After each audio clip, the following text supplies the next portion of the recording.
खैर, मानवता की जीत हुई है, लेकिन एक पल के लिए वहां जाना दिल को छू लेने वाला था। और नहीं, सैम एलमैन किसी को पागल नहीं कह रहे हैं। वो कह रहे हैं, अच्छा काम किया सिहो। अभी क्या हुआ, आइए इसे जल्दी से समझते हैं। तो सबसे पहले और सबसे महत्वपूर्ण, यह आज सुबह की बात है। ये ग्रेग ब्रोकमैन है, जो ओपनआई के अध्यक्ष है। उन्होंने कहा कि उन्होंने अपने एक कोडिंग मॉडल को कोडिंग प्रतियोगिता में शामिल किया है।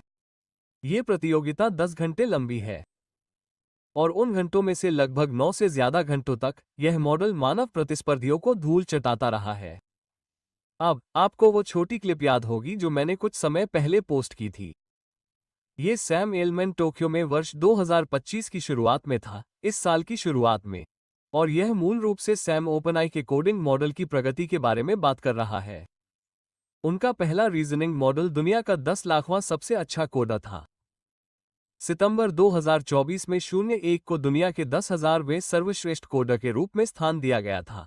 03 आखिरी बड़ा मॉडल था जिसे रिलीज किया गया था। हमारे पास 04 मिनी और 04 मिनी हाई है, लेकिन 03 आखिरी पूर्ण मॉडल था जिसे रिलीज किया गया था। इसे दुनिया में 175वां स्थान दिया गया था। और उस समय फिर से 2025 की शुरुआत में वो कह रहे थे कि उनके पास ओपनआई में एक आंतरिक मॉडल था जो दुनिया में 50वां सर्वश्रेष्ठ था। और उन्हें वर्ष 2025 के अंत तक एक सुपरह्यूमन कोडर की उम्मीद थी।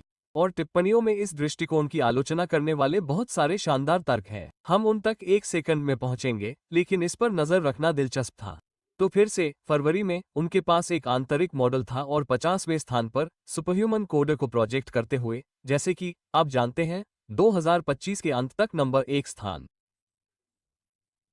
और यहां हम जुलाई 2025 में हैं, और यह आई मॉडल जो जापान में एट कोडर वर्ल्ड फाइनल्स में है, अधिकांश प्रतियोगिता के लिए नंबर 1 स्थान पर बैठा हुआ है। इस मॉडल के बारे में बहुत सारी अटकलें हैं। तो ओपनआई AHC का अर्थ है ATC कोडर ह्यूरिस्टिक प्रतियोगिता या प्रतियोगिता। तो कुछ लोग सोच रहे हैं कि क्या ये GPT-5 है, लेकिन ये कोई आंतरिक मॉडल होने की संभावना है। तो हम इसे केवल इस हैंडल के रूप में जानते हैं। अब ध्यान दें कि सीहो नंबर 2 पर है। क्या आप अंदाजा लगा सकते हैं कि यह कैसे समाप्त हुआ? मेरा मतलब है कि मैंने आपको शुरुआत में ही बताया था कि सीहो नंबर 1 स्थान लेता है। मुझे लगता है कि प्रतियोगिता समाप्त होने के 1 घंटे या 40 मिनट के भीतर। ये 10 घंटे लंबी प्रतियोगिता है। सीहो कह रहा है कि मानवता जीत गई है। वह थक गया है। पिछले 3 दिनों में 10 घंटे की नींद ली और वह मुश्किल से जिंदा है। दिलचस्प बात यह है कि सीहो ओपनएआई से है। मुझे लगता है कि उसने डोटा 5 पर काम किया था। ओपनएआई जाहिर तौर पर एक ई-स्पोर्ट्स गेम में विश्व चैंपियन को हराने वाला पहला एआई था। तो ये 2019 या उसके आसपास की बात है। वैसे वो पूरी प्रतियोगिता स्ट्रीम की गई थी। मैं नीचे विवरण में लिंक छोड़ दूंगा। तो दाईं ओर ये 2 सज्जन ओपनएआई टीम से हैं। वे रीजनिंग मॉडल पर काम कर रहे हैं। तो कोडर जापान में एक कोडिंग प्रतियोगिता है। इसमें 2 प्रकार की श्रेणियां या ट्रैक है, हेरिस्टिक और एल्गोरिथम। तो ये पहली बार है जब मैं इसके बारे में सुन रहा हूं। तो अगर मैं यहाँ कुछ विवरण गलत बताऊं तो मुझे क्षमा करें, लेकिन यह मॉडल हेरिस्टिक पक्ष में हो रहा है। तो कोडर हेरिस्टिक प्रतियोगिता जहां वे एनपी हार्ड ऑप्टिमाइजेशन समस्याएं करते हैं। तो ये ऐसी समस्याएं हैं जिनका कोई सरल एल्गोरिथम समाधान नहीं है। आप कुछ ऐसा खोजने की कोशिश कर रहे हैं जो इसे अनुकूलित करे, इसे अपनी पूरी क्षमता से करे। तो यहाँ नीचे बाईं ओर मैं इसे खेलने जा रहा हूँ। आप देख सकते हैं कि मैं इसे सही से पढ़ रहा हूँ या नहीं। तो इनमें से हर छोटी चीज एक रोबोट की तरह है और यह एक बार में एक स्थान पर जा सकता है और लक्ष्य उन्हें कम से कम चालों में उनके अंतिम गंतव्य तक पहुंचाना है। तो लक्ष्य किसी प्रकार का एल्गोरिथम या किसी प्रकार की स्क्रिप्ट लिखना है जो उन्हें उस समस्या को हल करने के लिए कुशलता से इधर उधर ले जाए। और जो व्यक्ति सबसे कुशल आउटपुट देता है उसे उच्च स्कोर मिलता है और आप इसे लगातार 10 घंटे तक करते हैं। ध्यान दें कि ओपनआई नंबर 1 स्थान पर बैठा है और ओपनआई मॉडल और सीहो के बीच काफी अंतर है जो दूसरे स्थान पर है। तो यहाँ एक और उदाहरण है जो मुझे लगता है कि यह कुछ ऐसा है जिसे ओपनआई मॉडल ने इस विशेष समस्या को हल करने के लिए प्रस्तुत किया है। और यह पूरी चीज वास्तव में मुझे गूगल डीप माइंड के उस अल्फा गो गेम की याद दिलाती है जो गो गेम में विश्व चैंपियन लीसा डोल के खिलाफ था। वो यहाँ मेरे दाईं ओर है और वो गेम 2016 में हुआ था। ये लीसा डोले है। वो बहुत खुश नहीं थी। वो नतीजे से बहुत दुखी थे। ये है डेमी साविस और सर्गे ब्रिन।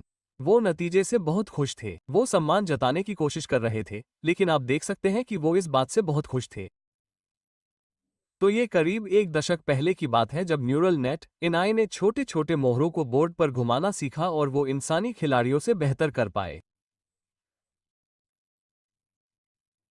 दरअसल चार्ल्स 37 का आइडिया, जिसके बारे में आपने सुना होगा, वो इसी गेम से आया था जहां आई न्यूरल नेट ने एक रणनीति बनाई थी। ये चाल बिल्कुल नई थी। ये इंसानों के खेलने के तरीके से अलग थी। दरअसल बहुत से दर्शकों और कमेंटेटरों को लगा कि आई ने वो चाल चलकर गलती कर दी। उन्हें लगा, अरे ये बहुत खराब चाल थी, इससे उबरना उसके लिए बहुत मुश्किल होगा। उद्धरण चिन्ह।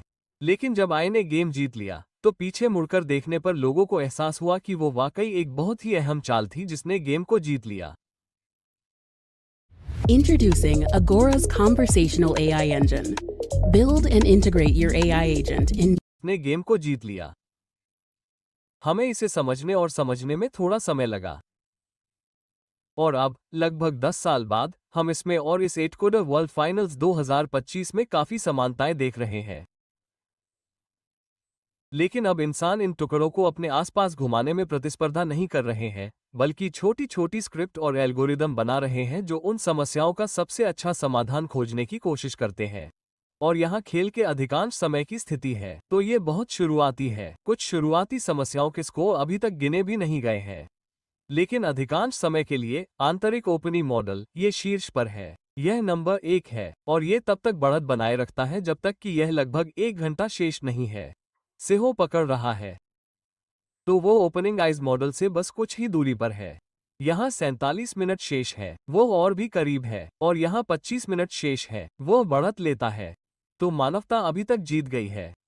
लेकिन यार हम बहुत करीब थे। मेरा मतलब है कि सैम अल्मन को उम्मीद नहीं थी कि साल के आखिर तक कोई सुपरह्यूमन कोडर आ जाएगा। जुलाई तक कोई सुपरह्यूमन कोडर आ जाता तो शायद समय से पहले ही आ जाता। अब बहुत जल्दी। क्या इसका मतलब है कि कोडर की नौकरी चली गई है? सॉफ्टवेयर इंजीनियरिंग उनके लिए अच्छा करियर नहीं रहेगा? मुझे ऐसा नहीं लगता। हमने अभी अभी गूगल में काम करने वाले कुछ लोगों से बात की। उनमें से एक इंजीनियरिंग के वीपी थे, दूसरे मर्जर और एक्विजिशन में थे। तो अगर आपने वो इंटरव्यू नहीं देखा है तो मैं नीचे उसका लिंक दे रहा हूँ। मुद्दा ये है, जैसा कि किताब में कहा गया है, घबराए नहीं, अभी घबराने का समय नहीं है। इसकी वजह ये है, तो इनमें से बहुत सारे टेस्ट वे कॉम्पिटिटिव प्रोग्रामिंग है। तो यह एक तरह का अपना ही एक छोटा सा क्षेत्र है, सिर्फ इसलिए कि कोई इन छोटी छोटी समस्याओं को सुलझाने में वाकई अच्छा है। इसका मतलब यह नहीं है कि वह एक अच्छा इंजीनियर है।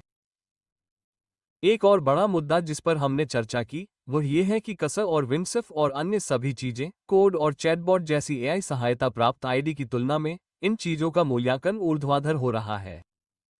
आज ही Amazon AWS ने इसका अपना संस्करण जारी किया है।